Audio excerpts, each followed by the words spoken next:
الحمد لله الذي شرفنا بعشرة عتق من النار، والصلاة والسلام على حبيبه نبي المختار وعلى آله وأصحابه أجمعين. أما بعد، فأعوذ بالله من الشيطان الرجيم. بسم الله الرحمن الرحيم. أولم يكفهم أنا أنزلنا عليك الكتاب يتلى عليهم إن في ذلك لرحمة وذكرى لقوم يؤمنون. صدق الله العظيم وصدق رسوله النبي الكريم الأمين. إن الله وملائكته يصلون على النبي يا أيها الذين آمنوا صلوا عليه وسلموا تسليما. الصلاة والسلام عليك يا سيدي يا رسول الله وعلى آلك وأصحابك يا حبيب الله. مولاي صل وسلم دائما أبدا على حبيبك خير الخلق كلهم. هو الحبيب الذي ترجى شفاعته لكل هول من الأهوال مقتحم. يا أكرم الخلق مالي من ألوذ به سواك عند حلول الحادث العممي. ربي صل وسلم دائما أبدا على حبيبك خير الخلق كلهم. رب کائنات خالق و مالک جل جلالہ کا عظیم احسان ہے کہ اس نے ہمیں ماہ رمضان المبارک کی برکتوں سے بہرہ کیا. آج امت مسلمہ کا کارواں رحمتوں کو وصول کرتا ہوا، مغفرت کے پھول پاتا ہوا، جہنم سے آزادی کے عشرے میں پہنچ گیا ہے. میری دعا ہے خالق کائنات جل جلالہ آج ہم سب کو بھی جہنم سے آزاد فرما دے. ماہ رمضان المبارک کا ایک ایک لمحہ بڑا قیمتی ہے، اور پھر بالخصوص آخری عشرہ تو خالق کائنات جل جلالہ کی طرف سے عطاؤں کا خصوصی عشرہ ہے. جمعۃ المبارک کا دن ہے اور جمعۃ المبارک کا اجتماع ہے. اللہ تبارک و تعالی ہر دل کو اس کی امیدوں کا پیغام دے، اور خالق کائنات جل جلالہ تمام جائز دعاؤں کو قبول فرمائے. محتشم سامعین حضرات، ہماری آج کی گفتگو کا موضوع ہے مفہوم قرآن بدلنے کی واردات، قسط نمبر 6. اس سے قبل 5 قسطیں آپ نے مختلف مواقع پر سماعت کی. آج 6ٹھی قسط ہے. انشاءاللہ تبارک و تعالی قرآن مجید برہان رشید کی چند آیات پیش کی جائیں گی، اور جو لوگ ان کا مفہوم بدلنے کی کوشش کرتے ہیں ان کی واردات کا جواب دیا جائے گا. آپ حضرات براہ راست اس گفتگو کو سننے والے ہیں، آپ کی ذمہ داری زیادہ ہے. اللہ کے فضل سے جو آپ یہاں سنتے ہیں، امریکہ تک اور پوری دنیا تک ان خطابات کو سنا جاتا ہے، اور وہاں سے لوگ مجھے فون کر کے اور وہاں کے مناظرین اپنے مختلف مسائل کے بارے میں پوچھتے رہتے ہیں. مفہوم قرآن بدلنے کی واردات والے جتنے بھی خطابات ہیں، اس کو مختلف مدارس میں درسی نظامی کے اسٹوڈنٹس کے لیے بھی مختلف جگہ بار بار ان کو سنوایا گیا. اللہ تبارک و تعالی اس سلسلے کو مزید قبولیت عطا فرمائے. محتشم سامعین حضرات، قرآن مجید وہ کتاب ہدایت ہے کہ خالق کائنات جل جلالہ نے فرمایا اولم یکفہم انا انزلنا علیک الکتاب یتلی علیہم، 21واں پارہ ہے۔ فرمایا لوگ اب بھی بھولے ہوئے ہیں اور انہیں دلیل اور برہان کی مزید تلاش ہے، حالانکہ ہم نے اے رسول اکرم صلی اللہ علیہ وسلم آپ پہ قرآن نازل کر دیا جو ان کے سامنے پڑھا جاتا ہے۔ قرآن مجید کے آ جانے کے بعد مزید کوئی تڑپ باقی نہیں رہنی چاہیے، اور مزید کسی آیت کا اور کسی نشانی کا اور کسی معجزے کا تقاضا اس قوم کی طرف سے نہیں ہونا چاہیے۔ ان فی ذالک، یہ جو ہم نے نازل کیا ہے آپ پر، اس میں ہدایت بھی ہے، رحمت بھی ہے، اور یہ ہے کس کے لیے؟ لقوم یؤمنون، جو ایمان والے ہیں ان کے لیے ہدایت ہے اور ان کے لیے قرآن مجید رحمت ہے۔ محتشم شامل حضرات، رسول اکرم صلی اللہ علیہ وسلم کی نگاہ نبوت تمام حالات کو اچھی طرح دیکھ رہی تھی۔ آپ صلی اللہ علیہ وسلم نے فرمایا ہے، طبرانی نے معجم اوسط میں اس کو روایت کیا ہے، امام سیوطی رحمۃ اللہ علیہ نے جامع الاحادیث میں اس کو روایت کیا ہے کہ رسول اکرم صلی اللہ علیہ وسلم نے فرمایا اکثر ما اتخوف علی امتی رجل یتناول القرآن، مجھے اپنی امت پر جس چیز کا سب سے زیادہ خطرہ ہے، اکثر ما اتخوف علی امتی من بعدی، میرے دنیا سے چلے جانے کے بعد مجھے اپنی امت کے بارے میں جس کا زیادہ خطرہ ہے، رجل یتناول القرآن، وہ بندہ ہے کہ جو میرے قرآن کو پڑھ لے گا، وَيَدَعَهُ عَلَى غَيْرِ مَوْضِعِهِ، لیکن اس کا مطلب غلط نکالے گا، اس کا مفہوم بدلے گا، اپنی خواہش کو ثابت کرنے کے لیے آیات کے مفہوم میں تبدیلی لائے گا۔ اس قرآن کے الفاظ میں تبدیلی کوئی نہیں لا سکتا۔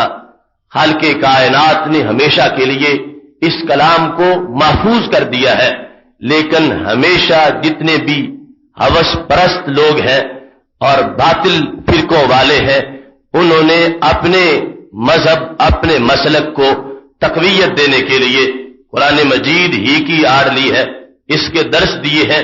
تو رسول پاک صلی اللہ علیہ وسلم نے امت کو مطلع کیا کہ ہاتھ میں قرآن کا ہونا یہ معیار حق نہیں ہے، مجھے جس بندے کا سب سے زیادہ خطرہ ہے اپنے بعد اپنی امت کے بارے میں، جو سب سے زیادہ خطرناک انسان ہے، کون ہے؟ رجل یتناول القرآن وَيَدَعُ عَلَى غَيْرِ مَوْضِعِهِ، جو قرآن پڑھ کے اس کا جو صحیح مطلب ہے وہ بیان نہیں کرے گا، اس کی جو جگہ ہے اس پہ اس کو نہیں رکھے گا۔ لغوی معنی یہ ہے یَدَعُ عَلَى غَيْرِ مَوْضِعِهِ، کہ جو قرآن کی جگہ ہے وہاں قرآن کو نہیں رکھے گا، یعنی جو قرآن مجید کی آیات کا مفہوم ہے، جس مقصد کے لیے قرآن نازل ہوا ہے، جو مطلب میں بیان کرتا رہا ہوں، جو میں نے صحابہ کو پڑھایا ہے، جو صحابہ نے تابعین تک پہنچائے گئے پھر اور آگے یہ چلا جائے گا، فرمایا وہ شخص اس مطلب سے ہٹ کے اپنا کوئی مطلب بیان کرے گا، یہ اتنا خطرناک ہے، اتنا خطرہ مجھے امت پر یہودی کا بھی نہیں، اتنا خطرہ مجھے عیسائی کا بھی نہیں، اتنا خطرہ مجھے آگ پرست کا بھی نہیں اور مجوسی کا بھی نہیں، مجھے کسی ہندو کا بھی اتنا خطرہ نہیں ہے جتنا خطرہ مجھے اس بندے کا ہے جو میرے قرآن کا عالم بن جائے گا، میرے قرآن کا درس دے گا، میرا قرآن پڑھے گا، میرا قرآن سنائے گا، لیکن یَدَعُ عَلَى غَيْرِ مَوْضِعِهِ، جو وہ مطلب بیان کرے گا، نہ اس سے قرآن راضی ہوگا، نہ میرا رب راضی ہوگا، نہ ہی میں اس سے راضی ہوں گا۔ وہ اگرچہ قرآن پڑھنے والا ہوگا مگر وہ امت کے لیے خطرہ ہے، اور سب سے بڑا خطرہ ہے۔ میرے صحابہ، اس خطرے سے میری امت کو مطلع فرما دینا۔ آج اگر کسی شادی حال میں کوئی عیسائی درس دینے آ جائے مسلمان پہلے ہی ہوشیار ہو جائیں گے. عیسائیوں کا کورس شروع ہو گیا ہے. کہیں کوئی یہودی آ جائے تو مسلمان پہلے ہی اس سے محتاط ہو جائیں گے کہ یہودی آ گیا ہے.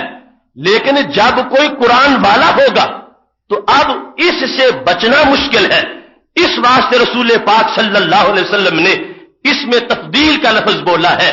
اکثر ما اتخوف علی امتی، مجھے اپنی امت پر جس کا اکثر خطرہ ہے، زیادہ خطرہ ہے، وہ وہی انسان ہے جو بگڑا ہوا عالم دین ہے، جو خواہش کا بندہ ہے، جو قرآن مجید کے مطلب سے بغاوت کرنے والا ہے اور قرآن مجید کے مفہوم کو بگاڑنے والا ہے.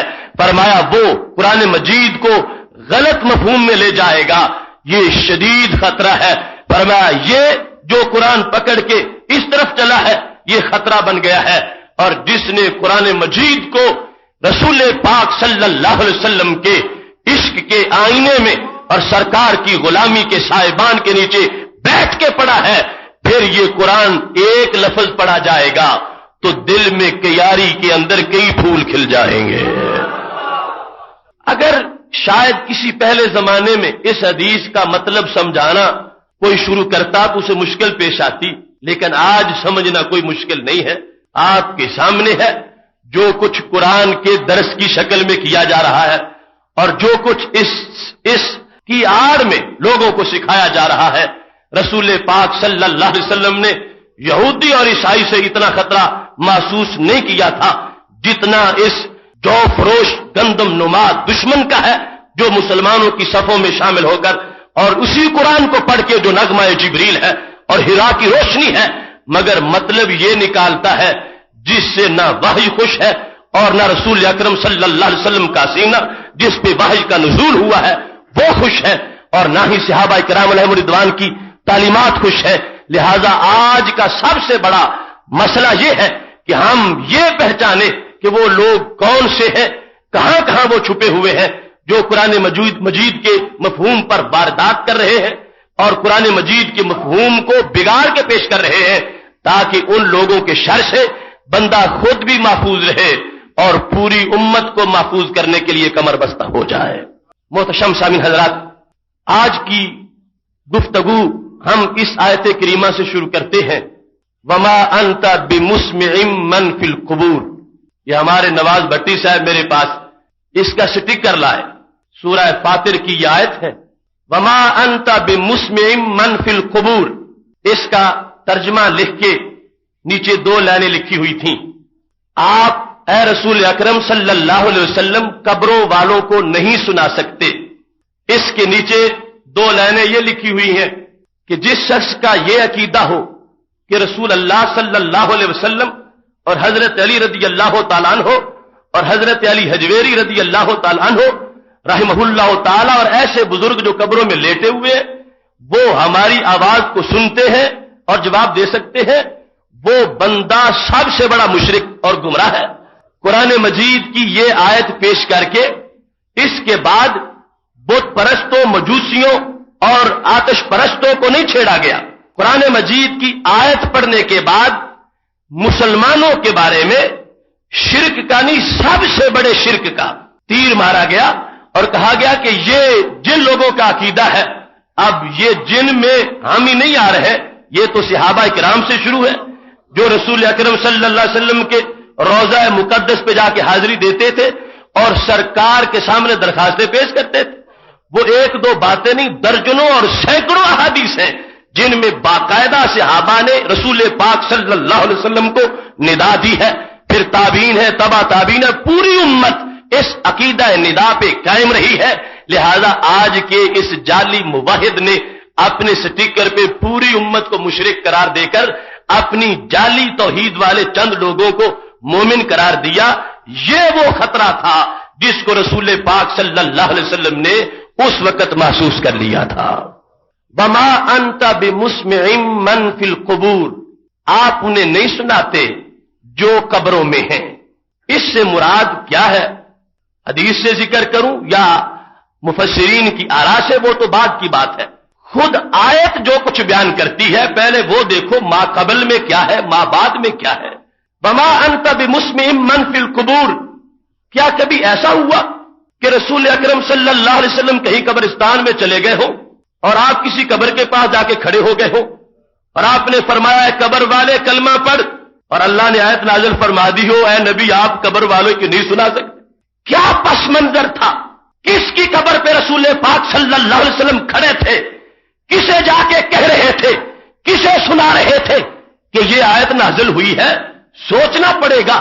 اگر منع کیا ہے تو پہلے کام ہو رہا ہوگا۔ سرکار کس کی قبر پہ جا کے سنا رہے تھے کہ خالق کائنات نے یہ آیت نازل فرمائی ہے؟ میرے بھائیوں، کسی کی قبر پہ نہیں گئے، اللہ تبارک و تعالیٰ کے محبوب چلتی پھرتی قبروں والوں سے گفتگو کرتے تھے۔ من فی القبور سے مراد اس وقت کا مشرک تھا، اس وقت کا کافر تھا، ابو جہل تھا، عتبہ و شیبہ تھا۔ خالق کائنات جل جلالہ نے فرمایا میرے محبوب ان کے دلوں پر مہریں لگی ہوئی ہیں، یہ قبروں جیسے ہیں اور مقبوروں جیسے ہیں، یہ سن کے جواب نہیں دیں گے۔ جیسے قبر والا قبر میں مردہ جو ہوگا اس کے ساتھ بات کرو گے وہ تمہیں کیا جواب دے گا، وہ کیا اس پر اثر مرتب ہوگا، جیسے وہاں تمہیں جواب کی امید نہیں ہے، ایسے ہی یہ لوگ جو ہے اس حد تک گئے گزرے ہیں، ان کی طرف سے قبولیت نہیں ہو سکتی، یہ تمہاری بات کو نہیں مانیں گے۔ میرے محبوب گھبراؤ نہیں، تم نے حق پورا کر دیا، یہ کافر مردے بن چکے ہیں، اس واسطے نہیں سن رہے۔ اس واسطے امام سیوطی رحمت اللہ علیہ کہتے ہیں الکفار من فی القبور سے مراد کون ہے؟ شبہہم بالموت، اللہ نے کافروں کو مردوں سے تشبیہ دی، کافروں کو، چلتے پھرتے کافروں کو۔ یہاں کسی قبر میں لیٹے ہوئے کی بات نہیں ہے، چلتے پھرتے کافر جو ہے اللہ نے ان کی زندگی کو زندگی قرار نہیں دیا، فرمایا جو چلے اور بت کے سامنے جھکے میں تو اس کو مردہ سمجھتا ہوں، میں اس کو زندہ نہیں سمجھتا۔ اور جو محبوب تمہارا درس سن کے بھی ایمان نہیں لا رہا اور تمہاری تبلیغ کے باوجود بھی جو کلمہ نہیں پڑھ رہا، یہ چلتا پھرتا تو ہے مگر حقیقی طور پر زندہ نہیں، یہ مردہ ہے۔ ایسے مردوں کو آپ اب سنانا چھوڑ دیں، آپ نے حجت پوری کر دی ہے، آپ سے کوئی مواخذہ نہیں ہوگا، آپ نے حق ادا کر دیا ہے۔ ان کے دلوں پہ تالے لگے ہوئے ہیں، لہذا ان کے معاملے کو آپ چھوڑ دیجئے۔ کافر تھے، کافر، زندہ کافر، ان کو من فی القبور کہا گیا کیونکہ قرآن مجید برہان رشید نے ان کے کانوں کو کان نہیں سمجھا، ان کی آنکھوں کو آنکھ نہیں سمجھا۔ سم بکم عمی، کیا یہ باقی بہرے تھے؟ کیا باقی اندھے تھے؟ کیا باقی گونگے تھے؟ نہیں، بولنے والوں کو قرآن مجید نے گونگا کہہ دیا، سننے والوں کو بہرا کہہ دیا اور دیکھنے والوں کو اندھا کہہ دیا، کیونکہ حق سنتے نہیں تھے، یعنی سن کے قبول نہیں کرتے تھے، حق دیکھ کے قبول نہیں کرتے تھے، حق بولتے نہیں تھے۔ اللہ نے فرمایا تمہارا بولنا میں مسترد کرتا ہوں، بولنا تو وہ ہے جو میری توحید کا بولنا ہو، سننا تو وہ ہے جو میرے دین کا سننا ہو، دیکھنا تو وہ ہے جو میرے توحید کے دلائل کا مشاہدہ کرنا ہو۔ چونکہ تم یہ نہیں کر رہے، اس واسطے میرے نزدیک تم اے مشرکو گونگے بھی ہو، بہرے بھی ہو، اندھے بھی ہو، میرے نزدیک تمہارے ان اعضاء کی کوئی افادیت نہیں ہے۔ یہ صورتحال تھی۔ خالق کائنات جل جلالہ واضح کرنا چاہتا تھا کہ اے میرے محبوب صلی اللہ علیہ وسلم، ان کے اندر قبول کرنے کی توفیق نہیں رہی، یہ قبول نہیں کریں گے، عدم قبولیت کی وجہ سے اور ان کو مردہ کہہ دیا۔ سنانے کی نفی تھی ہی نہیں، کیونکہ مردہ عام مردہ بھی قبر میں سنتا ہے، لیکن ہم جیسے اس سے جواب نہیں لے سکتے، یہ نفی جواب نہ دینے کے لحاظ سے مردوں کے ساتھ تشبیہ دے گی گئی کہ جیسے مردے سے بات کی جائے تو اس کی طرف سے جواب آنا بڑا مشکل ہوتا ہے کہ باہر وہ قبر سے نکل آئے اور قبر سے باہر جواب آ جائے، ایسے یہ چلتے پھرتے یہ موبائل قبریں ہیں جو پھر رہی ہے اور یہ مردے ہیں مشرک۔ محبوب ان سے اب زیادہ مغز نہ کپاؤ، آپ نے حق پورا کر دیا ہے، آپ کے انداز تبلیغ میں کوئی کمی نہیں ہے، آپ نے کسر نہیں چھوڑی، آپ نے حق واضح کر دیا۔ یہ ان کا اپنا فطور ہے جو زندہ ہونے کے باوجود مردہ بنے ہوئے ہیں۔ قرآن مجید برہان رشید کا اسلوب دیکھیے، جب حضرت امیر حمزہ رضی اللہ تعالیٰ عنہ نے کلمہ پڑھ لیا اور حضرت عمر فاروق رضی اللہ تعالیٰ عنہ نے کلمہ پڑھ لیا مشرک کہنے لگے حمزہ میں اور ابو جہل میں فرق کیا ہے، اور عمر فاروق میں ابو جہل میں فرق کیا ہے؟ جب اس طرح کی باتیں چل رہی تھی کہ یہ اب کہتے ہیں کہ اتنے بڑے عمر ہو گئے اور اتنے بڑے حمزہ ہو گئے، کل اور آج میں فرق کیا ہے؟ تو اللہ نے یہ آیت نازل کی، اومن کان میتن فاحییناہ وجعلنا لہ نورا، فرمایا وہ بندہ جو مردہ تھا اور ہم نے اس کو زندہ کر دیا، کمن مثلہ فی الظلمات، کیا اسے تم اس بندے کی طرح سمجھو گے جو آج بھی اندھیرے میں ہے؟ فرما عمر پہلے مردہ تھا، ہم نے اب زندہ کر دیا ہے، حمزہ پہلے مردہ تھے، ہم نے اب زندہ کر دیے ہیں، عباس پہلے مردہ تھے، ہم نے اب زندہ کر دیے ہیں، رضوان اللہ علیہم اجمعین۔ فرما اب ان کو ابو جہل کے ساتھ نہ ملاؤ، ان کو عتبہ و شیبہ کے ساتھ نہ ملاؤ، وہ اب بھی مردے ہیں اور یہ اب زندہ ہو چکے ہیں۔ 8واں پارہ، اومن کان میتا، جو پہلے مردہ تھا فاحییناہ، ہم نے اس کو زندہ کیا، جعلنا لہ نورا یمشی بہ، جس کو ہم نے نور دیا کہ جس کے جلوس میں اب عمر چلتا ہے، جس نور کے ساتھ چلتا ہے، کمن مثلہ فی الظلمات لیس بخارج منہا، کیا یہ عمر اس ابو جہل کی طرح ہے جو اب بھی اندھیروں کا قیدی ہے؟ ہرگز ایسا نہیں، فرما ابو جہل مردہ ہے، ہم نے عمر کو زندہ کر دیا ہے۔ واضح آیت ہے۔ اب یہاں جو حالت اسلام سے پہلے زندگی تھی اس کو مردہ کا قرآن لفظ میتا بولا، میتا لفظ بولا، مردہ کہہ کے پکارا اور فرمایا اب چونکہ میرے محبوب علیہ السلام کا کلمہ پڑ گیا ہے اب یہ مردہ نہیں۔ لوگوں تم کہتے ہو کوئی فرق ہی نہیں، جتنا فرق مردہ اور زندہ میں ہے اتنا عمر فاروق اور ابو جہل میں ہے۔ یہ مسلسل قرآن مجید کا اسلوب ہے کہ کافروں کی زندگی کو مانا ہی نہیں گیا، جو زندگی حق مانتی نہیں وہ زندگی کیسی ہے؟ یہ مردے ہیں، من فی القبور۔ اس واسطے پوری امت میں اتفاق رہا کہ یہ کافروں کی بات ہو رہی ہے کہ خالق کائنات فرما رہا ہے محبوب آپ اپنی تبلیغ پر کہیں یہ نہ سوچے کہ شاید میں نے حق نہیں پورا کیا، آپ نے تو حق پورا کیا ہے، یہ مردے ہیں کافر، یہ اس واسطے قبول نہیں کر رہے۔ آپ کی تبلیغ میں اعلیٰ درجے کا فصاحت بلاغت کا مواد موجود ہوتا ہے، آپ نے حق ادا کر دیا ہے، یہ مردے ہونے کی وجہ سے کافر چلتے پھرتے ہوئے تمہاری بات قبول نہیں کر رہے۔ پھر دیکھیے خالق کائنات جل جلالہ نے انسان جب مردہ تھا اس وقت بھی اس کو سنایا، کنتم امواتا فاحیاکم، یاد کرو وہ وقت جب تم مردہ تھے اللہ نے تم کو زندہ کیا۔ اب یہاں سے مردہ سے مراد ولادت سے پہلے کی حالت ہے، فاحیاکم اس نے زندہ کیا۔ اب انسان جب عالم روح میں تھا اس کو موت سے تعبیر کیا گیا، جب عالم وجود میں آ گیا اس کو زندہ کہا گیا، اور جب عالم روح میں تھا اور اس کو مردہ موتا کہہ کے پکارا جا رہا تھا اس وقت بھی اس میں سننے کی صلاحیت موجود تھی۔ کیسی؟ بڑے لوگوں کی تو بڑی صلاحیتیں ہیں، میرے محبوب علیہ السلام تو اس وقت بھی لوح محفوظ کے چلتے ہوئے قلم کی آواز بھی سنتے تھے، لیکن میں جس سننے کی بات کر رہا ہوں قرآن مجید کا 17واں پارہ ہے، جب کعبہ بن گیا اللہ نے فرمایا اے ابراہیم اذن فی الناس بالحج، ساری دنیا کے انسانوں کو حج کی دعوت تم دے دو، سب کو پیغام پہنچا دو۔ حضرت ابراہیم علیہ السلام مکہ شریف میں کھڑے ہیں، ان کی آواز قیامت تک پیدا ہونے والے انسان کی روح نے سنی ہے، لبیک کہا ہے، جو لبیک کہہ گیا تھا لبیک کہتا ہوا کعبے میں جا رہا ہے۔ لہذا جب پیدا نہیں ہوئے تھے تو سننے کی طاقت تھی، اور پیدا ہونے کے بعد جب موت کا ذائقہ چکھا تو پھر بھی وہ طاقت ہونی چاہیے جو ولادت سے پہلے موجود تھی، اور یہ سنانے والا عمل موجود تھا۔ وَأَذِّن فِي النَّاسِ بِالْحَجِّ، حضرت ابراہیم علیہ السلام ہر ایک کے کان میں جا کے نہیں کہہ کے آئے، ایک جگہ کھڑے ہوئے ہیں، اللہ نے فرمایا عَلَيْكَ النَّدَا وَعَلَيَّ الْبَلَاغُ، ابراہیم پکارنا تمہارا کام ہے، بات پہنچانا میرا کام ہے۔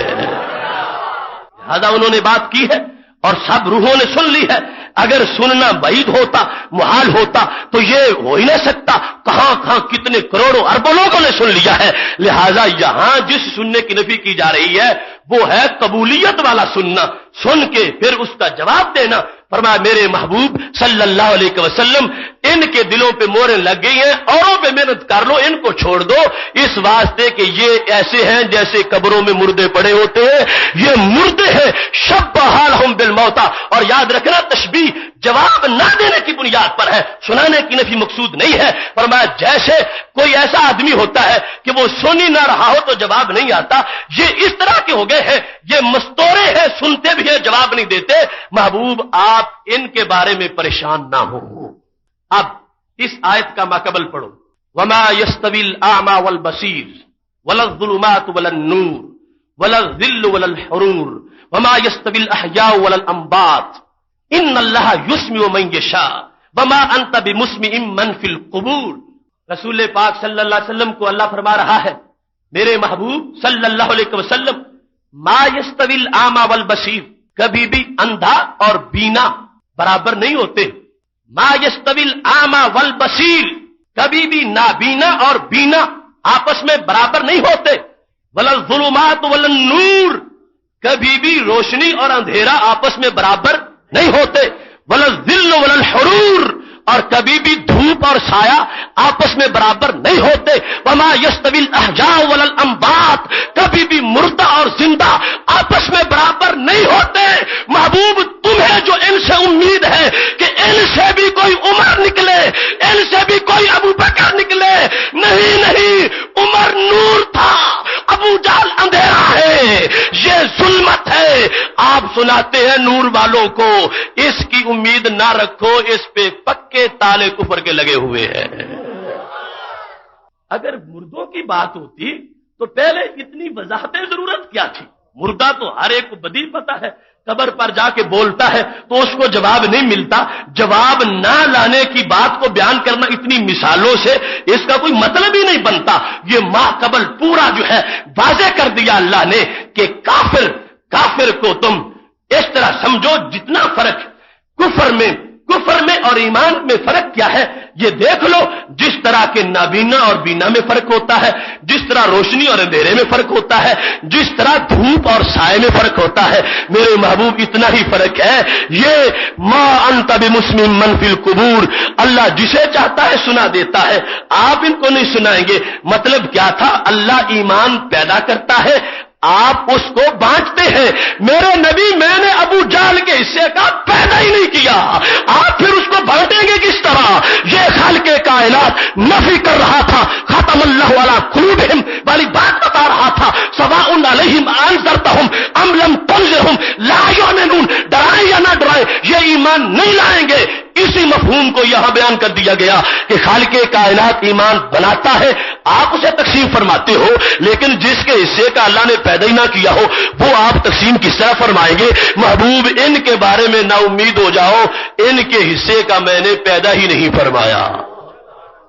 ماں باپ دیکھو، خالق کائنات فرماتا ان انت الا نذیر، محبوب صلی اللہ علیہ وسلم آپ کا کام تو صرف ڈرانا۔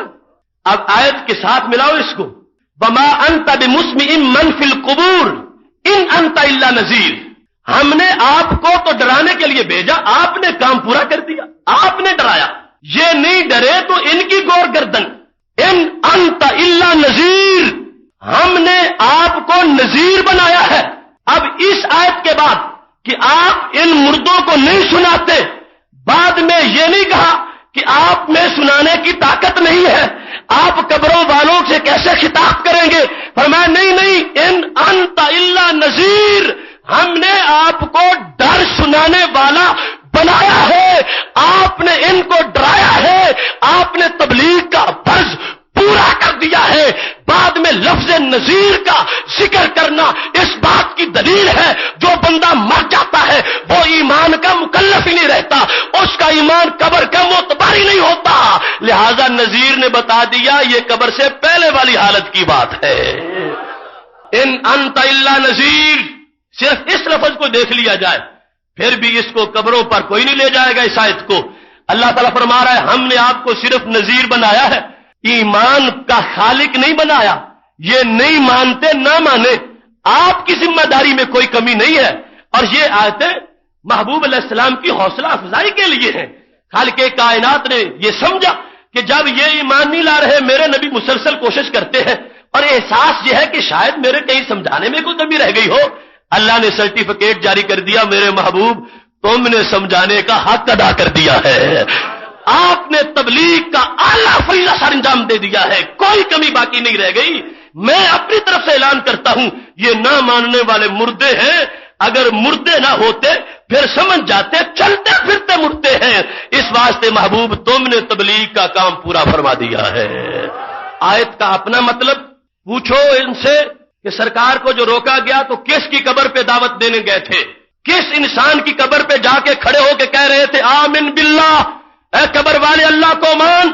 کہ اللہ نے یہ آیت نازل کر دی ہو کہ زندوں کو پڑھاؤ، قبر والے کو چھوڑ دو؟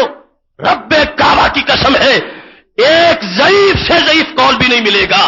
اور پھر ماقبل کو دیکھ لو، اللہ نے جو تشبیہات دے کے مسئلہ بیان کیا ہے، اور پھر ان انت الا نذیر کو دیکھ لو، اور پھر خالق کائنات نے مزید حوصلہ افزائی کی، ان انت الا نذیر انا ارسلناک بالحق بشیرا ونذیرا وان من امۃ الا خلا فیہا نذیر۔ میرے محبوب ہم نے آپ کو بشیر بھی بنایا ہے، نذیر بھی بنایا ہے، اور کوئی گھبرانے کی بات نہیں، آپ سے پہلے بھی نذیر آئے اور آپ سے پہلے بھی مجرم نذیر کے منکر بنے رہے ہیں، اور ان رسولوں کو میں نے کامل قرار دیا، جیسے پہلے بھی مجرم اور موذی لوگ نذیر کے آنے کے باوجود بھی کافر رہے تھے۔ محبوب اگر یہ چند کافر رہ گئے تو کوئی بات نہیں، ہم نے تمہیں اعلیٰ درجے کی رسالت عطا فرمائی ہے۔ اب اس کا اگلا جو لفظ آیت کا وہ 100% اعلان کر رہا ہے کہ من فی القبور والی بات مردوں کی نہیں، زندوں کی ہے۔ کیسے؟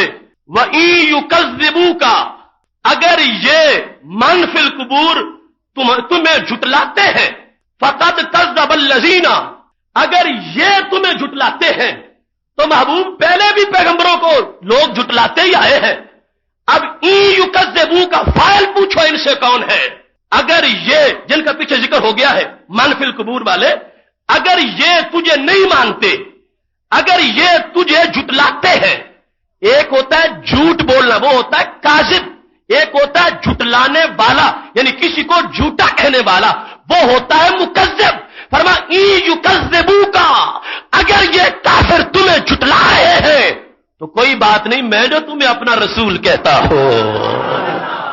یکذبو کا اس کا فاعل آیت میں پہلے موجود ہے، من فی القبور، ما انت بمسمع من فی القبور۔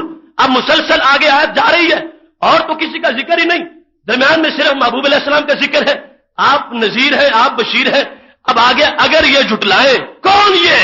وہی جن کا پیچھے ذکر موجود ہے، جن کو من فی القبور کہا، ان کو قرآن نے جھٹلانے والا بھی کہا۔ اب کن ذہن سے کن ذہن آدمی بھی اس فیصلے پہ پہنچ سکتا ہے کہ قبر والا باہر نکل کے نہیں جھٹلا سکتا، یہ جھٹلانے والے چلتے پھرتے مردے تھے، تو کہ جھٹلا رہے تھے۔ قرآن نے کہا ہم تجھے زندہ نہیں کہیں گے، ہم تمہیں مردہ کہیں گے، تم ہمیں جھٹلاؤ اور ہم تمہیں زندہ کہیں، ہرگز نہیں ہوگا۔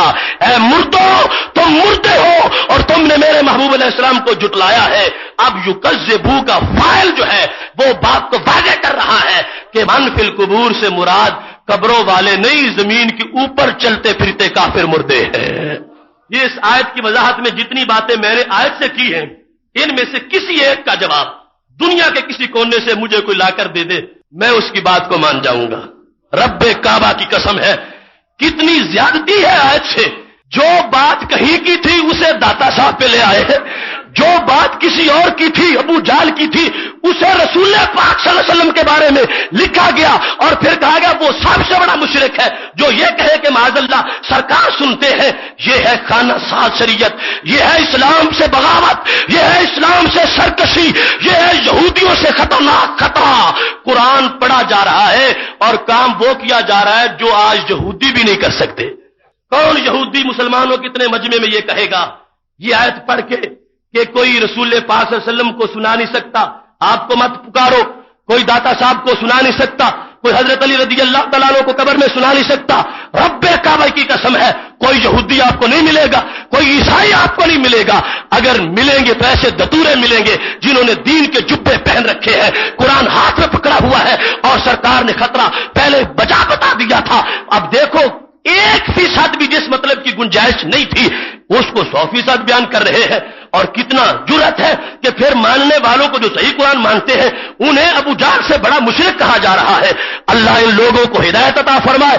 قرآن مجید برہان رشید بول رہا ہے کہ یہاں پر بات مشرکوں کافروں کی ہے، قبر میں لیٹے ہوئے اللہ کے ولیوں کی نہیں ہے. 1% بھی اس کا احتمال نہیں. میں نے یہ آپ کے سامنے آیت کا ماقبل خود آیت اور ما بعد سے بیان کیا ہے. یہ یوں سمجھو جیسے ازہر من الشمس ہوتا ہے. فنی اور قانونی لحاظ سے ان میں سے کسی بات کا کوئی بھی جواب نہیں دیا جا سکتا انشاءاللہ.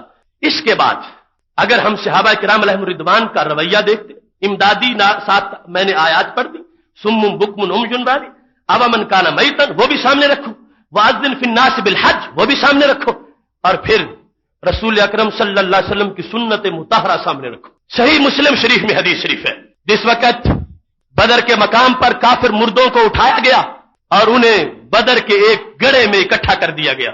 بعد ہم ملا بعد نیچے ہیں، بعد اوپر پڑے ہوئے ہیں. ان ترک النبی صلی اللہ علیہ وسلم حتی انتہا، سرکار چلے اور چلتے ہوئے اس کنویں کے کنارے پہ جا کے کھڑے ہو گئے. صحابہ کی جماعت ساتھ ہے. رسول اکرم صلی اللہ علیہ وسلم نے وہاں جا کے کیا کیا؟ صحیح مسلم شریف کے علاوہ 20 کتابوں میں یہ حدیث موجود ہے سند صحیح سے. رسول پاک صلی اللہ علیہ وسلم کھڑے ہو گئے، کہتے یا فلان ابن فلان، یا فلان ابن فلان، یا فلان ابن فلان، هل وجدتم ما وعدكم الله ورسوله حقا فإني وجدت ما وعدني ربي حقا. اے ابو جہل، اے عتبہ، اے شیبہ، بتاؤ مجھ سے میرے رب کا جو وعدہ تھا میں نے تو سچا پایا ہے، تم سے جو وعدہ تھا تم بتاؤ کیسا ہوا. یا فلان نام لے کے یا کے ساتھ جب سرکار مسلسل یہ گفتگو فرما رہے تھے، صحابہ ساتھ ہیں. اب کیا ہوا؟ سرکار کا سننا تو زندہ کافر کیا مردہ تک بھی جاتا ہے، جواب نہیں آتا، زندہ قبول نہیں کرتا، مردہ اٹھنے کے قابل نہیں ہے. سنا تو مردے کو بھی رہے ہیں. حضرت عمر رضی اللہ تعالیٰ عنہ نے ہمارے لیے وضاحت کروا لی. کیف تکلم اجسادا لا ارواح لها، یا رسول اللہ صلی اللہ علیہ وسلم ان جسموں سے آپ گفتگو کیسے فرما رہے ہو؟ ان میں تو کوئی روح نہیں ہے. ہم نے خود ان کو کاٹا، ہم نے ان کے سر اتارے، ہم نے ان کا خون بہایا، ہم نے تلواریں ان میں ٹھنڈی کی، ہم نے اپنے پرانے غصے ان پر نکالے، ہم نے گھر چھوڑ کے آئے تھے، ہمارے ہاتھوں سے خدا نے ان کو مروایا، ان کی روحیں نکل گئی ہے. کیف تکلم اجسادا لا ارواح لها، جن جسموں میں جان ہی نہیں ہے ان سے بات کرنے کا فائدہ کیا ہے؟ سرکار حکمت بتا دیجئے. انکار نہیں تھا کہ جب سرکار بول رہے ہیں تو ضرور بات ہے، وضاحت فرما دیجئے. تو میرے محبوب علیہ السلام ویسے بھی بتا دیتے تو 100% یقین تھا ہمیں، لیکن میرے محبوب علیہ السلام نے قسم اٹھا کے کہا والذی نفسی بیدہ، مجھے اس ذات کی قسم ہے جس کے قبضہ میں میری جان ہے. یا عمر ما انت بیسمع، اے عمر جو باتیں میں ان سے کر رہا ہوں تم ان سے زیادہ نہیں سن رہے، یہ زیادہ سن رہے ہیں. یہ صحیح مسلم ہے، مجنو لیلا کی داستان نہیں ہے، یہ کوئی افسانہ نہیں ہے، یہ کوئی قصہ کہانی نہیں ہے، یہ اس زبان کی بات ہے جب تک وحی یوحا کی تار نہیں ملتی اس وقت تک یہ زبان نہیں کھلتی. سرکار نے قسم اٹھا کے کہہ دیا عمر یہ میری باتیں سن رہے ہیں، صرف جواب دینے کی طاقت ان میں نہیں ہے، لیکن میں سنانا تو چاہتا ہوں. کل تک میرے ساتھ اکڑ کے چلتے تھے، مجھے مکہ شریف میں مجبور کر دیا تھا، میں ہجرت کر کے آیا تو پیچھے مارنے کو پہنچے. میں ان کو بتانا تو چاہتا ہوں دیکھو مزہ میرے شیروں کی تلواروں کا، میں ان کو یہ ساتھ دلوانا چاہتا ہوں. عمر اگرچہ جواب نہیں دیتے مگر میری باتیں ٹھیک ٹھاک سن رہے ہیں. بڑے بڑے بزرگوں کے معاملے تو بڑی دور کی بات ہے، حدیث شریف سے تو یہ بھی پتا چلا کافر کو بھی سنایا گیا، کافر نے سنا، سرکار نے سنایا، اور پھر مومن عام جو ہے وہ بھی سنتا. صحیح بخاری شریف میں ہے، فرمایا جس وقت بندے کو دفن کر کے اس کے دوست واپس آتے ہیں تو کیا ہوتا ہے؟ انہ لیسمع قرع نعالہم، فرمایا وہ قبر کا مردہ اپنے بھائی جو زندہ اس کے واپس جا رہے ہیں ان کے قدموں کی آہٹ بھی سنتا ہے. کرا نیال قدم رکھ کے جو اٹھایا جاتا ہے تو آواز پیدا ہوتی ہے, اس کو سنتا ہے. اور بیان کیسے کیا؟ انا بھی تاکید کے لیے, لام بھی تاکید کے لیے. انہو لا یسمع, وہ قبر والا ضرور سنتا ہے. کرا نیالہم, ان زندوں کے قدموں کی آہٹ کو. اگر معمولی سی آواز سن سکتا ہے تو یا والے نعرے کیوں نہیں سن سکتا؟ اگر عام بندہ سن سکتا ہے تو حضرت علی حجویری داتا گنج بخش کیوں نہیں سن سکتے؟ یہ میرے محبوب علیہ السلام کے واضح فیصلے ہیں. صحیح بخاری شریف ہے, فرمایا عام بندہ بھی اپنے بھائیوں کے قدموں کی آہٹ بھی سن لیتا ہے. رسول اکرم صلی اللہ علیہ وسلم آپ کے صحابی عمر بن عاص رضی اللہ تعالیٰ عنہ جو فاتح مصر ہے, ان کے وصال کا وقت قریب تھا. اپنے بیٹوں سے اور دوستوں سے جو وصیت کی تھی وہ طویل وصیت ہے. اس میں یہ کہا تھا اذا دفنتمونی شنوا علی التراب شنا, جب مجھے دفن کرنا مٹی آہستہ ڈالنا. ثم اقیموا حول قبری, پھر میری قبر کے گرد دائرہ بنا کے کھڑے ہو جانا. حتی استأنس بکم, تاکہ تمہاری وجہ سے میرا دل لگ جائے. میں کسی ملنگ کی بات نہیں کر رہا, میں عشرہ مبشرہ کے صحابی کی بات کر رہا ہوں.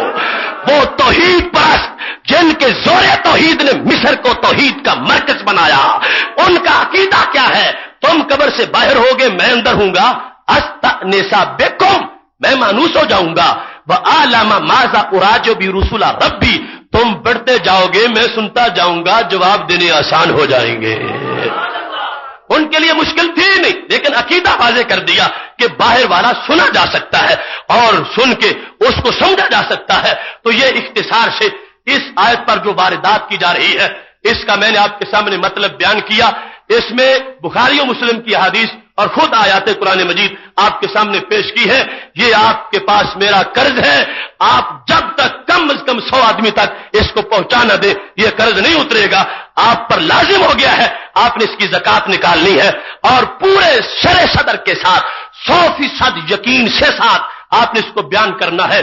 جہاں بھی کوئی منکر مل جائے اور انکار کرے, کوئی جواب دے, اسے میرے پاس لے آنا. اللہ کے فضل سے میں اس کے سینے کو ٹھنڈا کرنے کی کوشش کروں گا.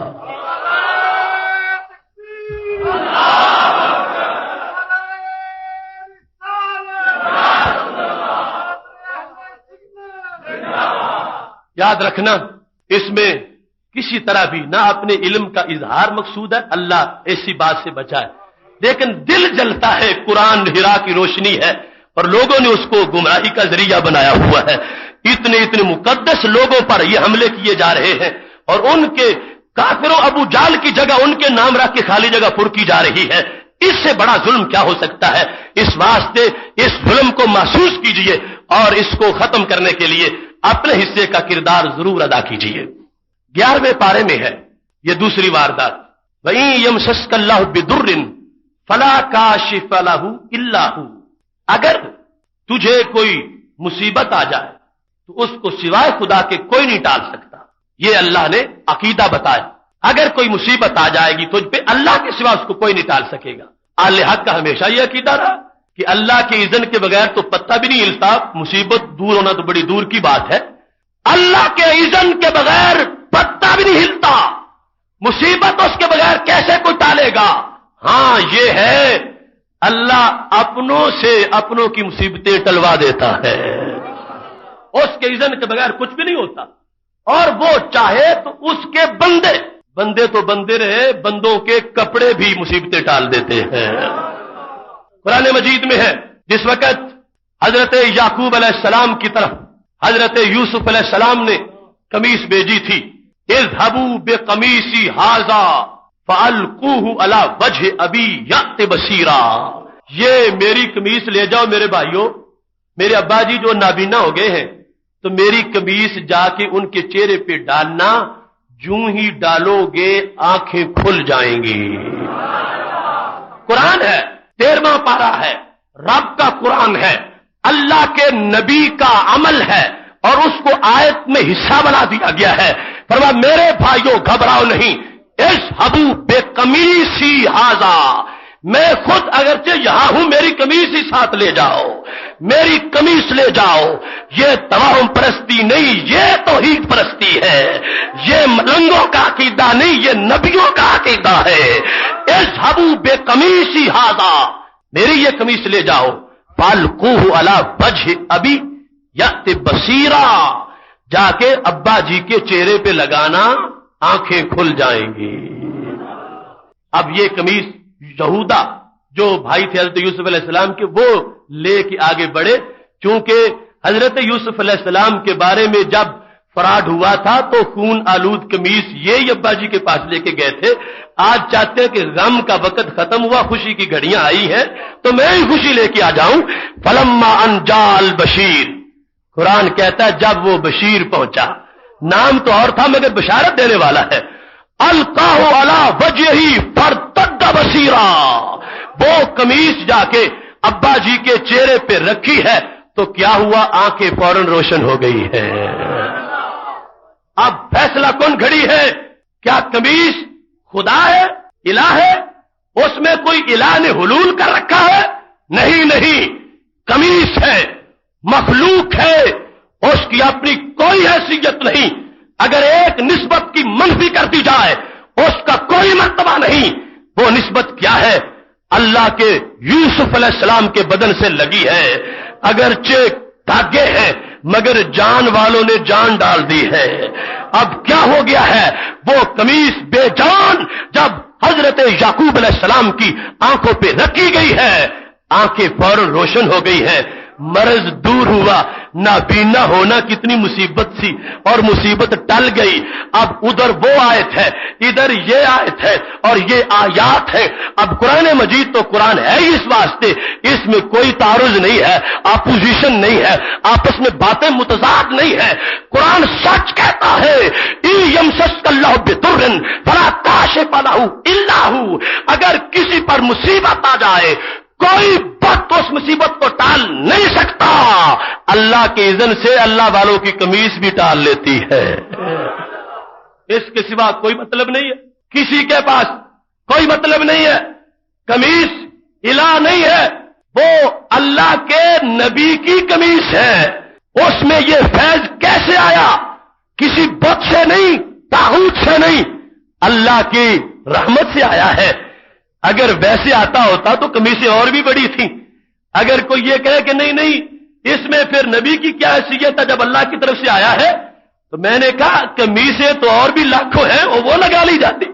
نبی کا مقام یہ ہے کہ اس قمیص سے نور باری ظاہر ہوا، اس قمیص سے رحمت برسی ہے۔ یہ اہل سنت و جماعت کا عقیدہ ہے۔ کپڑے اور بھی ہیں لیکن یہ چونکہ پیغمبر کا تبرک ہے، ان کے پیکر سے لگا ہے، اور یہ دوسری جگہ تبرک کی دوسری حیثیت میں جانا چاہتا ہے، اگرچہ وہ خود پیغمبر ہے۔ اس بات کو ظاہر کر دیا گیا کہ یہاں جو مشکل دور ہوئی ہے کسی بت نے نہیں کی، یہاں بھی اللہ کے فضل نے کی ہے۔ لہذا ظالموں باز آ جاؤ، اللہ والوں کو بت نہ کہو، یہ تو اللہ کی رحمت کے نمائندے ہیں۔ فائدہ دینا چاہیں تو فائدہ دیتے ہیں، اللہ کے اذن کے تابع، خود کچھ بھی نہیں کرتے، اس کی رحمتوں کے مظہر بنتے ہیں، مدد کرتے ہیں، اور نقصان کرانا چاہیں تو کر لیتے ہیں۔ بار بار آیتیں پڑھتے ہیں، لا املک لکم نفعا ولا ضرا، اس کی وضاحت پچھلے خطبے میں ہو چکی ہے۔ میں نفع نہیں دیتا، میں نقصان نہیں دیتا، اس کا مطلب واضح ہو رہا ہے کہ ایک ہے اپنی حیثیت، ایک ہے اللہ کے ساتھ محبوبیت کی حیثیت۔ اپنے طور پر ہم کچھ نہیں کرتے، اللہ سب کچھ کرواتا ہے ہم سے۔ وما رمیت اذ رمیت، یوں کرواتا ہے محبوب، مارتے تم تھے لیکن مارتا میں ہی تھا، ہاتھ تمہارے تھے مار میری تھی، ہاتھ تمہارے تھے فائدہ میرا تھا۔ یہ حیثیت ان لوگوں کی ہے، ہم جیسوں کو ایسی حیثیت نہیں ملتی۔ کتنا اونچا مرتبہ ہے۔ اب فائدہ دینا چاہا تو قمیص نے دے دیا، قرآن نے ظاہر کیا۔ اور نقصان کیسا ہے؟ اتنا بڑا نقصان ہے کہ پیغمبر کی زبان نے حرکت کی، دائمی نقصان کو کسی کے گلے لگا دیا۔ جب حضرت موسیٰ علیہ السلام طور سے واپس آئے، 16واں پارہ ہے، قوم بچڑے کے گرد تھی، پوچھا کیا ہو گیا تم کو؟ سامری نے گھر لیا تھا، سامری کو طلب کیا، تم نے ایسا کیوں کیا؟ کہنے لگا جبریل علیہ السلام کی گھوڑی کے قدموں کی خاک میں نے دیکھی تھی شفا، میں نے وہ ڈالی ہے اور بچڑا بن گیا ہے۔ یہ ایک علیحدہ عقیدہ ہے کہ رسول پاک صلی اللہ علیہ وسلم کے خادم کے گھوڑی کی قدم کا جو غبار ہے اس سے بھی حیات نکلتی ہے. قرآن مجید نے واضح کیا. یہاں جس وقت اس نے بچڑا بنایا اور لوگوں کو کہا یہ ہے اصل میں خدا، موسیٰ تو بھول کے چلے گئے. حضرت موسیٰ علیہ السلام کو غصہ آ گیا، ایک بات منہ سے نکل گئی، وہ تیر تھی.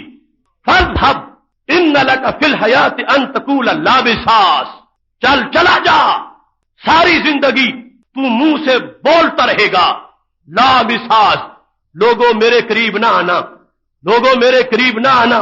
فرما ہم نے یہ سزا تم پہ لازم کر دی ہے، اگر تمہارا کسی کو ہاتھ لگ جائے گا اس کو بھی بخار ہو جائے گا، تمہیں بھی ہو جائے گا، اور اگر کسی کا تمہیں ہاتھ لگا اس کو بھی بخار ہو جائے گا، تمہیں بھی بخار ہو جائے گا.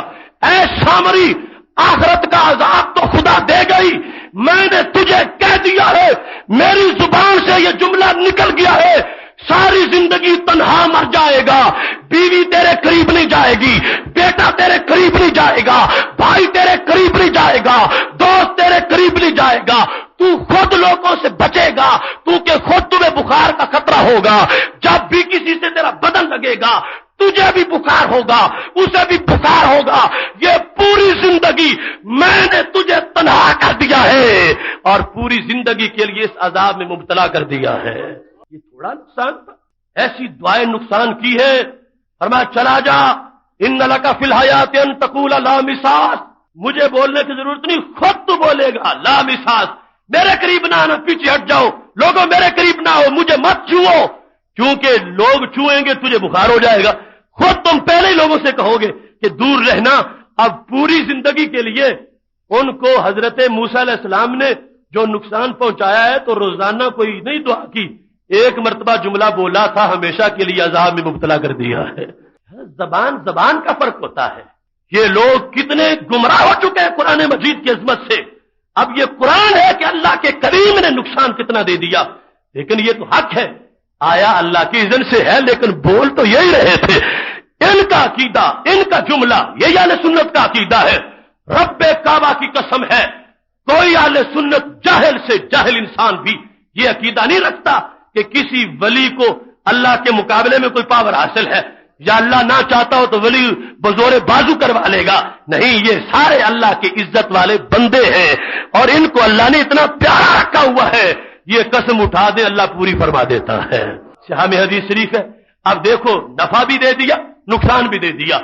نفع بھی ذکر ہے قرآن مجید میں، نقصان بھی ذکر ہے قرآن مجید میں. لہذا جن کی نفی ہے وہ نفی بتوں کی ہے، نہ اپنے طور پر کرتے ہیں اور نہ عطائی طور پر کرتے ہیں، وہاں کسی طرح بھی نہیں آ سکتا. اور یہ وہ ذاتیں ہیں جو اللہ کے حکم کے تابع رہ کے اتنا اونچا مرتبہ پا چکی ہیں، اللہ نے ان کو نفع دینے کا ضامن بنا دیا ہے. محترم سامعین حضرات، توجہ کرنا، یہ 2-3 مہینے قبل لاہور میں داروغہ والا سے دوسری سائٹ پر جلو موڑ تک ایک بہت بڑا اشتہار دیواروں پہ لگا ہوا تھا اور اس کے درمیان میں موٹا سا لکھا ہوا تھا بے اختیار ہے، بہت موٹا کہ آدمی کو گاڑی پہ چلتے ہوئے واضح نظر آتا تھا. میں نے دیکھا تو اتنی مجھے اس بارے میں تجسس ہوا کہ یہ بے اختیار ہے. اشتہار اس ٹائپ کا جیسے فلموں کے ہوتے ہیں، بہت بڑا ہے اور درمیان میں بے اختیار ہے، اتنا موٹا ہے، باقی کچھ پڑھا نہیں جاتا، نہ تو کسی جلسے کا کوئی کانفرنس کا ذکر ہے اور نہ ہی کچھ اور ہے.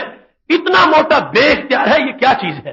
ابھی میں نے کہیں اتر کے پڑھا نہیں تھا کہ وہ جلو موڑ کی طرف سے جو ہمارے طالب علم پڑھنے آتے ہیں وہ اشتہار کسی دیوار سے اکھاڑ کے لے آئے. تو میری حیرت کی انتہا نہ رہی کہ سرحد سے پار کوئی مشرک بھی ایسا اشتہار نہیں چھاپا ہوگا کسی نے جو یہاں کے کسی کمینے مواحد نے چھاپا ہے. بے اختیار موٹا لکھا ہوا ہے اور سائڈ پہ لکھا ہے کیا؟ حضرت محمد مصطفیٰ صلی اللہ علیہ وسلم، سارے صحابہ کرام، اولیاء کرام اور ساری مخلوق بے اختیار ہے. اتنا موٹا بے اختیار درمیان میں ہے اور پھر آیات لکھی گئی ہیں واردات والی. یسألہ من فی السماوات والارض، اللہ سے سوال کرتا ہے جو بھی آسمانوں میں ہے، جو بھی زمین میں ہے. سورہ رحمان کی آیت یہ آیت. اور یا ایھا الناس انتم الفقراء الی اللہ، اے لوگوں تم اللہ کے فقیر ہو. یہ 2 آیت لکھی گئی ہیں اور اس کے بعد اپنی طرف سے تبصرہ جو بدلا ہوا مفہوم ہے اس کا پورا اشتہار آیت کے ترجمے کو موٹا لکھنا ضروری نہیں سمجھا گیا، اپنی خباثت کو موٹا لکھنا ضروری سمجھا گیا ہے۔ یہ ہے وہ کھالوں کا پیسہ جو قربانی کے موقع پر آپ جہادیوں کو اس طرح کے دیتے ہیں۔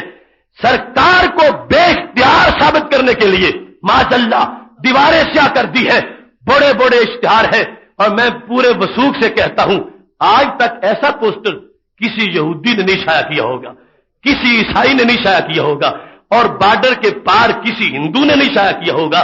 کیسے یہ کلمہ پڑھتے ہیں؟ درد کیا ہے ان کو؟ بخار کیا ہے؟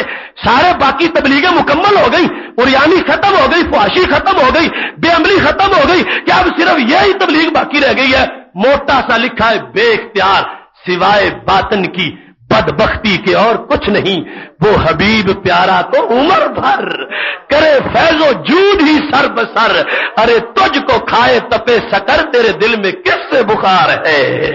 جنہوں نے جاتے ہوئے بھی ہمیں یاد رکھا، آتے ہوئے بھی ہمیں یاد رکھا، عرش پہ گئے تو دعا مانگ رہے تھے، اب پچھلا کمینہ امتی کہلوانے والا وہ یہ لکھ رہا ہے کہ ان کو کوئی اختیار ہی نہیں ہے، کر ہی نہیں سکتے۔ بے اختیار موٹا لکھا گیا ہے، اور ساتھ لوگوں کو گمراہ کرنے کے لیے کہ ہم نے آیات لکھی۔ بہت شمسہ میں نظرات سن لو، یسألہ من فی السماوات والارض، اللہ کا سوالی ہے جو بھی ہے آسمان میں اور زمین میں، اللہ کا سوالی ہے۔ یاد رکھنا یہاں اللہ نے بتوں کے سوالیوں کی نفی کی ہے، اور فرمایا جو بھی منگتا ہے میرا منگتا ہے، جو بھی سوالی ہے میرا سوالی ہے۔ اس جگہ ہبل کی نفی تو ہے، لات کی نفی تو ہے، منات کی نفی تو ہے، عزا کی نفی تو ہے، ہر بت طاغوت کی نفی تو ہے، شیطان مردود کی نفی تو ہے، مگر آمنہ کے لال علیہ السلام کی نفی نہیں ہے۔ جو انہوں نے نتیجہ اتنا بڑا لکھا ہوا ہے اس کی نفی نہیں ہے۔ میں اپنے طرف سے نہیں کہتا، میں بھی قرآن کی مار دوں گا ان کو۔ وہ کہتے ہیں کہ کوئی آپ کا منگتا نہیں ہے، سوالی سارے اللہ کے ہیں، تو میں نے کہا قرآن مجید کبھی شوق سے پڑھ لیتے۔ 30ویں پارے میں اللہ فرماتا ہے وَأَمَّا السَّائِلَ فَلَا تَنْهَرْ، میرے محبوب ہم نے لوگوں کا تمہارا منگتا بنایا ہے، اور جو سائل آ جائے اسے کرم کی بھیک دے دینا، اسے خالی نہ لوٹانا۔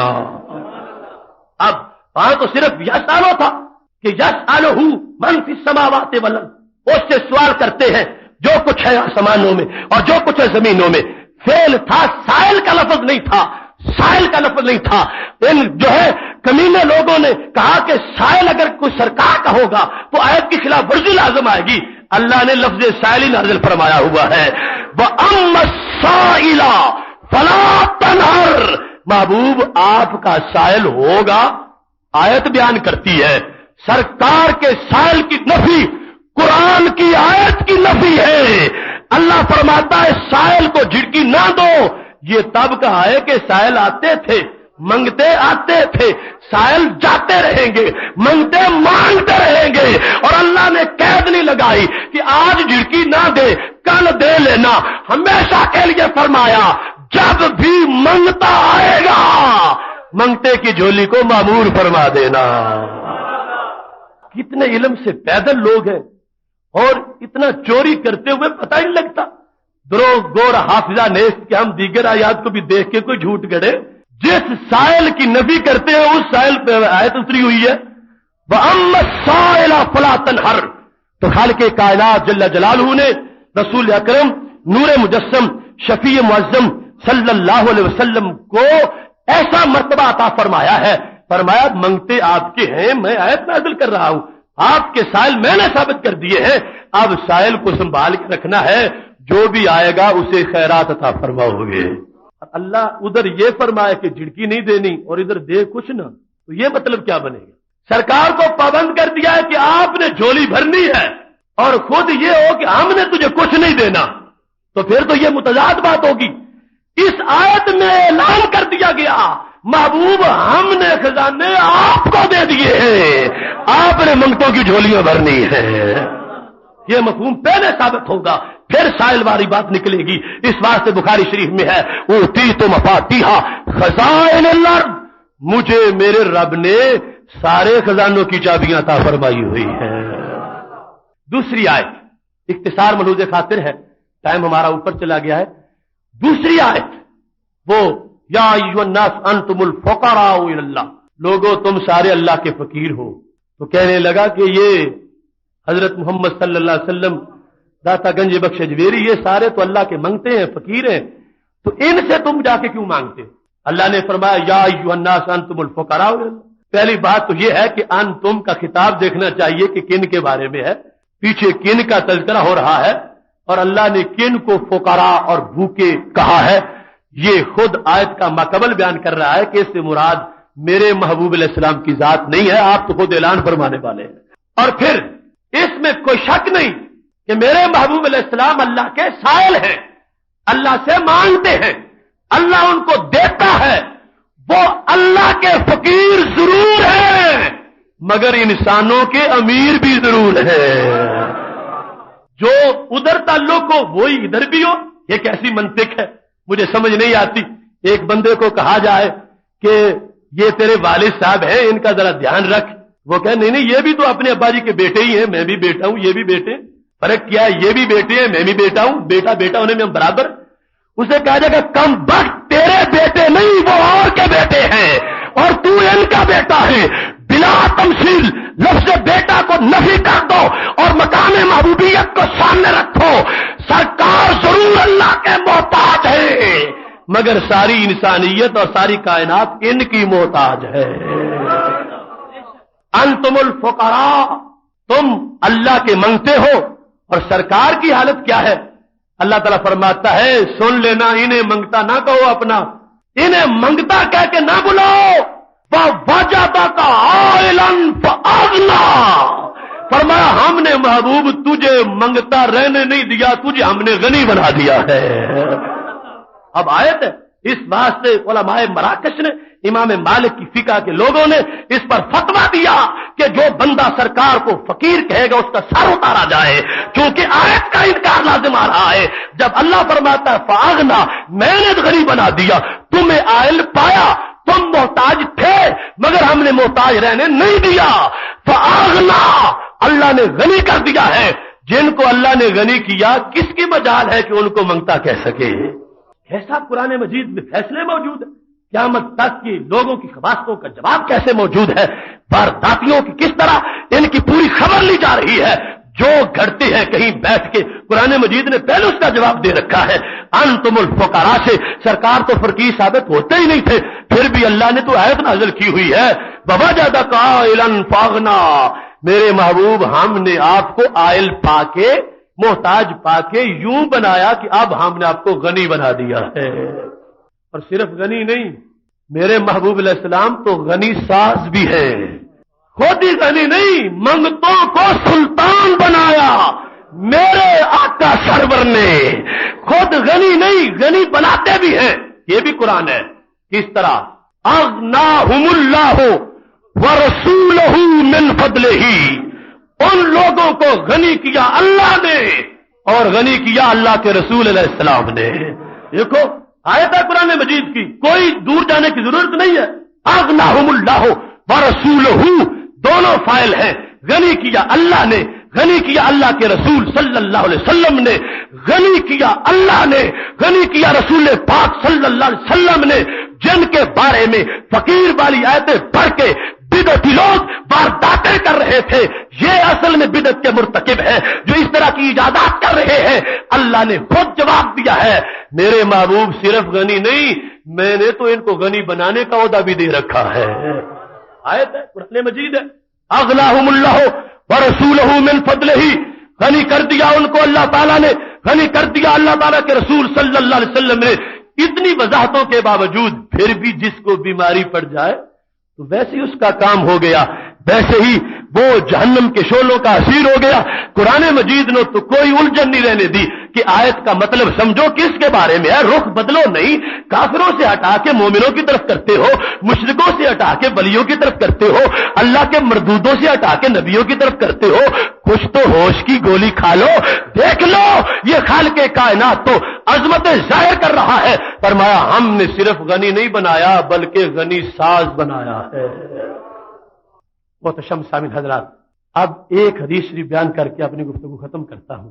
حدیث شریف بخاری شریف کی ہے اور اس کا تقاضا تو یہ ہے کہ اس پر 5 گھنٹے گفتگو کی جائے ایک حدیث شریف پر، لیکن وقت ایسا ہے اور میں وہ آپ کو تحفے میں دے رہا ہوں اور اتنا جامع اس میں مفہوم ہے، جہاں بھی مارو گے کوئی کسی کی پشت جو ہے وہ سیدھی نہیں رہ سکے گی، ہر منکر کبڑا ہو جائے گا.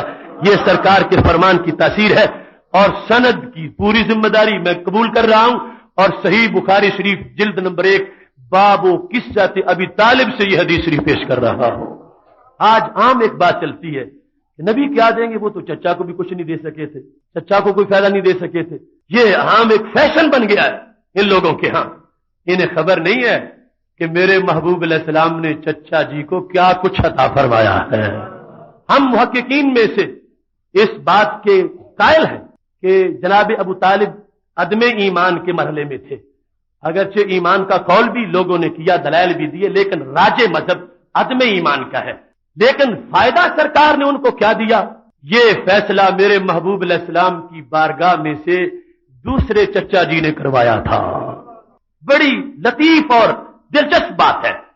حضرت عباس رضی اللہ تعالی عنہ ایک دن رسول اکرم صلی اللہ علیہ وسلم سے کہنے لگے فما اغنیت عن عمک انہ کان یہوتک ویغضب لک.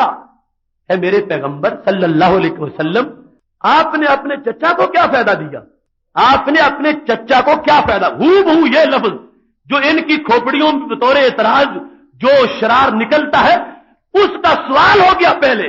فما اغنیتا غنی بنانا، فما اغنیتا نمے کا، میرے محبوب صلی اللہ علیہ وسلم اپنے چچا جی ابو طالب کو آپ نے کیا فائدہ دیا، حالانکہ انہیں فائدہ ہونا چاہیے تھا. کیوں؟ فرمایا وہ تو تمہاری بڑی خدمت کرتے رہے. کیا؟ فرمایا انہ کان یحوتک، انہوں نے تو تمہارے لیے حصار کا کام دیا. صرف پرورش میں حصہ نہیں ہے، دشمنوں کے سامنے سینہ تان کے کھڑے ہو جاتے تھے اور مشرکوں کی مجال نہیں پڑتی تھی کہ آپ کو تکلیف دیں. انہ کان یحوتک، وہ تمہارا حصار تھے. ویغضب لک، اور جو تمہیں کچھ کہتا تھا وہ اس کو ناراض ہوتے تھے، تمہارے لیے لوگوں سے غصہ کرتے تھے، تمہارے لیے لڑائیاں مول لے لیتے تھے اور تمہارے لیے انہوں نے سارے قبیلوں کے مقابلے میں بڑی قربانیاں دی ہیں. میرے محبوب صلی اللہ علیہ وسلم وہ چچا جو قربانیاں دیتا رہا، آپ نے اس چچے کو کیا فائدہ دیا. آج سوال مکمل ہو گیا اور سوال میں سارا پس منظر بھی آ گیا کہ فائدہ ہونا چاہیے. یہاں کی خدمتیں تو بڑا مقام رکھتی ہیں، چچا بھی ہو اور پھر یغضب لک و یحوتک کا یہ سارے منزلیں بھی ہوں اور پھر فائدہ کوئی نہ ہو. فرمایا میرے چچا جی میں نے فائدہ دیا ہے. سرکار کے لفظ سنو، آج کا بسنتا انسان یہ کہتا ہے کوئی فائدہ نہیں دیا، اس بے لگام کو بخاری کی لگام دو. میرے محبوب علیہ السلام نے جب سوال سنا تو چچا جی نے بھی نفی نہیں کی تھی، استفہام تھا، ماں استفہامیہ، ماغ نہیں تھا، کیا فائدہ دیا. یہ نہیں کہا کہ ماغ نہیں تھا نہیں فائدہ دیا، ماں نافیہ نہیں، ماں استفہامیہ ہے کہ میرے محبوب بیان فرما دو، قیامت تک دنیا یاد رکھے گی کہ آپ یہاں تک کہ چچا جو ایمان نہیں لایا تھا اس کو بھی آپ نے فائدہ دیا. پتہ لوگوں کو چل جائے گا. بتا دیں آپ نے کیا فائدہ دیا. میرے محبوب علیہ السلام کے ہونٹ ہلے، صحابہ گواہ ہے، سند صحیح ہے، بخاری شریف ہے، جلد نمبر 1 ہے، قصہ تو ابی طالب ہے. فرمایا ہوا فی ضحضاح من النار لولا انا لکان فی الدرک الاسفل. چچا جی میں نے بڑا فائدہ دیا ہے، اب تو ابو طالب جو ہے ان کو صرف ٹخنوں تک عذاب ہے. اگر میں فائدہ نہ دیتا تو جہنم کے سب سے نچلے گڑھے میں ہوتے. فی ضحضاح من النار، اب صرف ٹخنوں تک ہے، صرف تھوڑا سا علامتی سا. لولا آنا، اگر میں نہ ہوتا تو پھر چچا سب سے نچلا گڑا جو ہے اس میں عذاب ہوتا. تو میری وجہ سے، چونکہ میری خدمت بھی انہوں نے کی، میرا تعلق بھی ہے، اللہ نے اپنے فیصلے بدلے. لا یخفف عنہم العذاب، آیتیں اتری ہیں جو مشرک ہوگا اس کا عذاب اتنا بڑا ہلکا تو کیا معمولی سا ہلکا بھی نہیں نہیں ہوگا. اور یہاں سرکار کا فائدہ تھا. اللہ نے محبوب کے صدقے پکے مشرک سے اتنا عذاب دور کر دیا ہے کہ جہنم کے نچلے گڑھے سے اٹھا کے اوپر صرف ٹخنوں تک آگ میں باقی رکھا ہے. تصور کیجیے درک اسفل سے کتنا فائدہ ملا. میرے محبوب علیہ السلام کو آواز ہی فرمایا میرے صحابہ 70 سال پہلے فرشتوں نے ایک پتھر جہنم کے کنارے سے نیچے پھینکا تھا, اب وہ نیچے پہنچا ہے. اتنا گہرائی ہے جہنم کی. فرمایا اگر میں نہ ہوتا تو پھر چچا وہاں ہوتا. اس اتنی گہرائی میں جناب عباس میں نے اتنا فائدہ دیا ہے کہ چچا جی کو وہاں سے نکال کے بالکل جہنم کی اوپر والی سطح تک لے آیا ہوں اور ٹخنوں تک معاملہ ہے. اور اللہ نے میرے لیے باقی کسی کافر و مشرک کا عذاب نہیں ٹلے گا, کم نہیں ہوگا ایک انچ جتنا بھی. اور یہاں تو 70 سال کی مسافت ہے. اتنی گہرائی سے میرے لیے میرے رب نے اب میرے چچا کو اوپر نکال کے اس صورتحال میں پہنچا دیا ہے. بخاری شریف کا محشی احمد علی سہارنپوری دیوبندی اس مقام پہ حاشیے میں لکھتا ہے کہ کافروں کے اعمال کا تو کوئی فائدہ ہی نہیں ہوتا, تو یہاں پر جناب ابو طالب کو اس عمل کا فائدہ کیسے ہو گیا؟ کافر کا صدقہ, کافر کی خیرات, کافر جو کچھ کرے سب کچھ ضائع ہے کیونکہ ایمان ہی نہیں. تو ابو طالب ان کو فائدہ کیسے ہو گیا؟ تو جواب یہ لکھا نافعہ اعمالہ ببرکت النبی صلی اللہ علیہ وسلم. عمل کی بات نہیں, سرکار کی برکت کی بات ہے. عمل کا فائدہ کیا؟ سرکار کی نسبت کا فائدہ ہے. سرکار کی وجہ سے یہ نفع ہوا, محبوب علیہ السلام کی وجہ سے یہ نفع ہوا. اور یہ بھی وضاحت بڑی قیمتی وضاحت ہے. کوئی یہ نہ کہے کہ فلاں فعل کام آ گیا, یہ ہے کہ حقیقت میں سرکار کی ذات کام آ گئی. اور محبوب علیہ السلام نے لفظ بھی یہ بولے, یہ نہیں فرمایا اگر میری خدمت نہ کرتے, اگر یہ نہ ہوتا, فرمایا لولا آنا, اگر میں نہ ہوتا تو پھر جہنم کے نیچے ہوتے, لیکن میری وجہ سے ان کو اس عذاب سے محفوظ کر لیا گیا ہے. محترم سامعین حضرات, بات ختم کرتے ہوئے آپ کی توجہ اس بات کی طرف دلانا چاہتا ہوں, بڑی لذیذ بات ہے. اگر جناب ابو طالب کلمہ پڑھتے تو یہ میرے محبوب علیہ السلام کی بڑی خوشی تھی, چاہت تھی, اور بہت اچھا ہوتا. لیکن اس میں بھی حکمت ہے جو آج ظاہر ہو رہی ہے ہمارے لیے بھی. اگر ایمان لا کے جہنم سے بچتے تو پھر تو کمال تھا ایمان کا, اور اگر مشرک رہ کے بھی نچلے گڑھے سے اوپر جائیں تو کمال ہے آمنہ کے لال کا.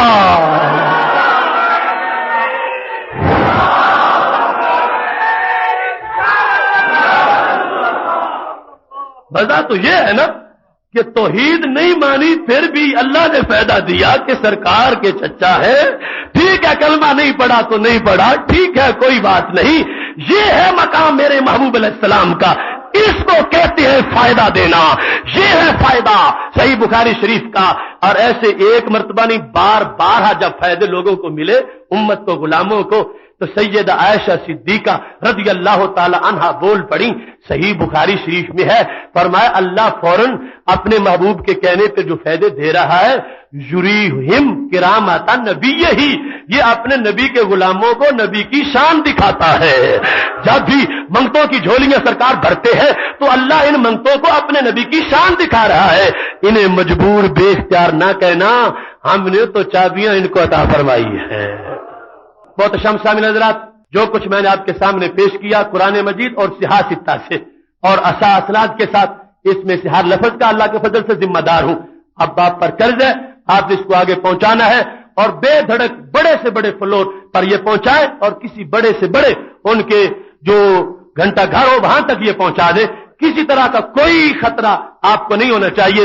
رب کعبہ کی قسم ہے, میں نے 100% یقین سے بڑھ کے اس مضمون کو اپنے سامنے پیش کیا, آپ کے سامنے رکھا, اور مجھے ان میں سے کسی چیز کے بارے میں بھی 1% شک نہیں ہے.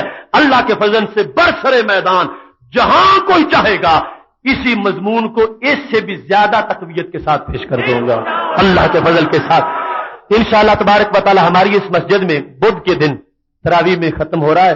بندہ نہ چیز کو یہ اس گناہگار کو سعادت حاصل ہے کہ میں اس مسلح پہ 11ویں مرتبہ قرآن مجید رمضان شریف میں ختم کر رہا ہوں, اور بدھ کو ختم شریف ہوگا, اور پھر بدھ کو ہمارے استاد بریلی شریف کی عظیم فاضل استاذ العلماء استاذ الکل حضرت علامہ مولانا محمد نواز صاحب رحمۃ اللہ علیہ، ان کی محفل ایصال اسباب ہے، ان کا تذکرہ بھی ہوگا۔